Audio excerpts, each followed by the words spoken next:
let's go back to Congress and what they do behind closed doors. You sort of kind of touched on that. A lot of people think that, we need more transparency in the government, especially in Congress. And do you agree with that? And if you do, how would you make that happen? Yes, absolutely. And I'm running in this race and raising the funds that are necessary to compete to beat John Cornyn. And I'm very critical of this Citizens United case, where it gives corporations so much money to put politicians in power. So since I've been running, I've had hundreds of people who have invested in this campaign, whether it's $3 or $5 or $2,000. I mean, everything you can think of. Hundreds of people who have invested since December when I announced that I was going to run. And for me, it's way more important to have a bunch of people invested in their politician, in their representation, than in a corporation. Because when you have people investing in a campaign, then you are the campaign of the people. But when you have corporations doing it, it's a whole different story. And we've come to see what happens when corporations are the investors in our politics. Well, let me ask you this. You're a lawyer, but you're also going to be in the United States Senate. So you guys have a lot to do when it comes to confirming a Supreme Court justice. What do you think of this court as it is now? And it's just my feeling that over the next 6 years, there's a very good likelihood that you're going to be voting on a Supreme Court justice. What do you look for as a lawyer and as a citizen coming from Texas? What do you look for in a justice? I look for someone who has a proven track record of neutrality and someone who has done the job before, done it well, and not shown a bias, but that just actually listens to the case on a fact-by-fact basis and determines what is appropriate for that case. Our Supreme Court here in Texas, for example, the Texas Supreme Court, is filled with solely Republicans. And I know as a plaintiff's lawyer, because I've dedicated my entire life and career to fighting for people against corporations and against insurance companies. And some of our Republican Supreme Court justices do not have that basis of neutrality that I seek. And I am 100% aware of the fact that many of our cases as plaintiff's attorneys, when we get a verdict on behalf of human beings, are overturned in favor of corporations, a high percentage of them, a majority of them in our Texas Supreme Court, and I find that deplorable. So for the U.S. Supreme Court, we need to make sure that our U.S. senators are upholding the image that America stands for and not bringing people in who are going to have a bias or who are going to side with corporations or with insurance companies, but instead who are going to look at the case on a fact-by-fact basis and do the appropriate thing. Let me ask you a couple more questions. I want to get to the budget because America is trillions and trillions of dollars in debt, and a lot of it is owned by foreign countries, like China. But let me ask you, we need to balance the budget, that's true, but we don't want to balance it on the backs of kids and working families. What would be some of your suggestions? How would you go about, as a new senator, trying to implement something that would come close to a balanced budget? All right, so the budget seems to me that whoever our U.S. senator is should actually sit down on a line-by-line basis and go through the budget, take a calculator out if they need to, do the math, solicit the advice of math geniuses if necessary, but just make the math work. And we need to run America like a business and make sure that we are not double paying for something or overpaying for something or utilizing our funds for wasteful spending overseas or with federal contracts, but we should never, ever, ever we should never cut spending from human beings. So I would be a no vote for cuts of Medicare, Medicaid.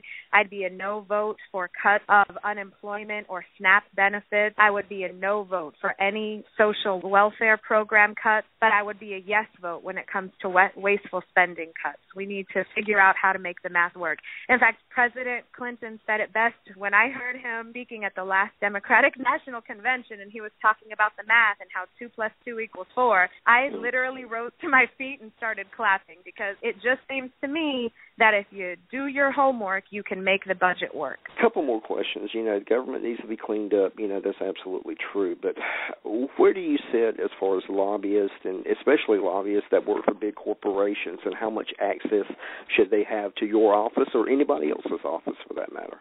So I think that one of the biggest problems is that with our politics today is that it's real dysfunctional. You've got people pointing the fingers at each other and going nuclear and acting like babies because of ideological differences when they don't get their way.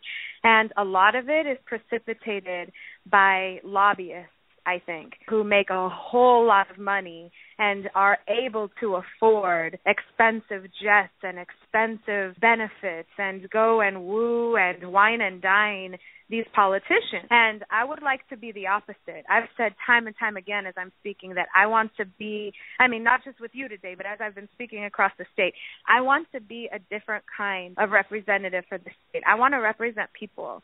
What I really, really, my heart of hearts and the core of my soul, what I want to do is represent people who can't afford a plane flight to Washington, D.C. That's who I want to represent. People who can't afford to take me to lunch. That's who I want to represent. That's a perfect way to say it. People that can't afford to take you to lunch. That is a perfect way to say it. Not trying to get into a belief system or anything like that, but, there's some people, especially on the Tea Party side now, that think that, faith. George W. Bush thought that faith played a lot in his values and how he wanted to create policy. Should there be some boundaries, between religion and government, and how would you go about doing that? And how much does faith play into politics and public policy, in your opinion? I think that for me, faith should be a part of one's household and one's personal decisions. But we should not litigate, we should not regulate, and we should not politic based off of faith. That should be an individual decision. We have so many different faiths in this country. I grew up Jewish. Friends and family grew up whatever. Whether it's Muslim, Christian, Catholic, atheist, Buddhist, whatever it may be. Every individual faith has different beliefs and policies, and people should be free to exercise them as they wish without someone in Washington, D.C. regulating based off of their individual faith. Gotcha. Well, you know what the next question is coming from. Do you believe that marriage should be between one man and one woman, or does it really matter? And if it doesn't matter, should we change the law to a federal law to make it allowable in all 50 states? I believe that marriage should be between two people who love each other, period. And yes, I would be a very strong supporter of equal rights and gay marriage. The ERA, Equal Rights Amendment, long back from the Carter administration, back in the 70s, that has come back into the mainstream now. Where do you sit on feminism and Equal Rights Amendment, and do we need another amendment? Do we need an Equal Rights Amendment added to the Constitution? Yes. One of the biggest pivotal moments that I've seen since I've been on this trail of running for office was in November when the ENDA went before the U.S. Senate. I was actually in the chambers at that time. And I watched Ted Cruz and I watched John Cornyn, and I sat there for hours because it took a while for that vote to come forward. When it came forward, I sat there and watched them say John Cornyn's name multiple times. I think it was 6 times or something when they said his name. And he was in the room, George, and he didn't answer. He was in the room and they kept saying his name over and over, and he said nothing. And finally, at the end, they came back and did another call for his name, maybe the 7th time they said his name. And he came forward and he did not only a nay vote, but he did a thumbs down, and his face puckered up like he was disgusted. It seems to me that in 2014, it's really ridiculous that we have somebody who's representing a state on behalf of Texas for the United States who is voting against an anti-discrimination clause that would protect the LGBT community. And when I saw his face, that was a pivotal moment for me that I figured out in my head. You know what? This is the right time to run, and this is the right man to run against, because how dare he make such a despicable face when he's voting against anti-discrimination for human beings. So, yeah, I would support making sure that that nobody is able to be discriminated against, regardless of their race, origin, sexual orientation, gender, religion, anything. People should be treated with dignity and respect. I say enough is enough with all of this hatred. These are battles that we fought many years ago, and they're resurfacing. They're resurfacing for all of us, women, children, LGBT community, human beings, and I'm tired of it. I'm sick of it. I understand. We got about 90 seconds left. Tell me when the primary is and why they should vote for you in about 60 seconds. Okay. All right. So the primary is going on now, actually. Early voting is going on now through next week, and the actual date of the primary is March 4th. I am asking for everyone listening to tell your friends, to tell your family members, to tell your coworkers, to tell your parents and your children, and for you to vote for me. We have never in this state had someone who is going to work as hard as I want to work to put people first. I will work as hard as I can and fight everybody that I need to fight to make sure that every Texan has a voice. And I'll fight them, whether it's in a caucus room in Washington, D.C., whether it's in front of the state capitol in Austin, because this is a fight worth having. I am going to fight for people every single day and do the right thing and work hard. So please help me and stand with me so that I can fight for good values, finally, in this state. I make it a point not to endorse people, but I am going to endorse you in this Senate race. All right, we got about 10 seconds left. Maxey, thank you so much. We got 4 seconds left. I appreciate talking to you, and we look forward to seeing you again. George, thank you so much. Good talking to you. Bye. Bye-bye.